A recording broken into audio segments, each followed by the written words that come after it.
On this session, we are going to talk really about reintegration, demobilization, disarmament of sometimes what we call ex-combatants. Dès le 26 décembre 2016, le gouvernement a pris une initiative courageuse en lançant à Difa un appel à la reddition des membres de Boko Haram.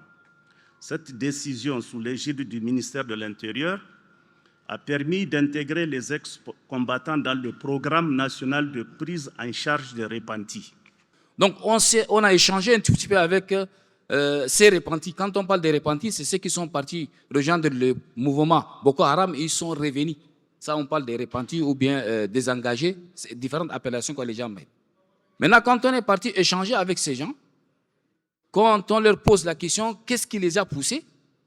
Quelquefois, c'est beaucoup plus le problème de la pauvreté. Je ne parle pas de la pauvreté, mais je parle de la misère. Boko Haram recrute.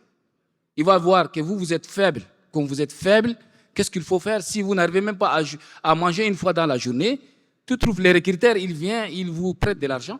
C'est comme si c'est un donateur, mais en réalité, il est en train de recruter des gens. Il vous donne de l'argent, vous allez rembourser en fin de mois.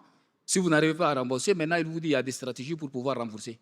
Donc, pour éviter ça, maintenant, c'est ça ce qu'on appelle comment faire en sorte que les gens là doivent rejoindre Boko Haram. Individuals who come in from, who surrender are screened based on the criteria, our screening standards which has been set up, modeling the international best practices. So we screen, we categorize, we screen, and those who go to the camp are the low risk.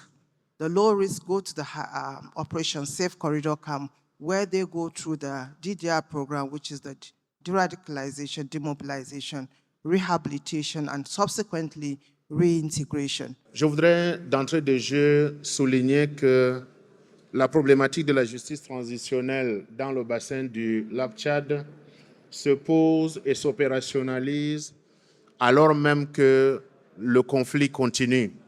D'où le défi de concilier l'impératif de justice pour les victimes et la nécessité de la réconciliation et de la consolidation de la paix.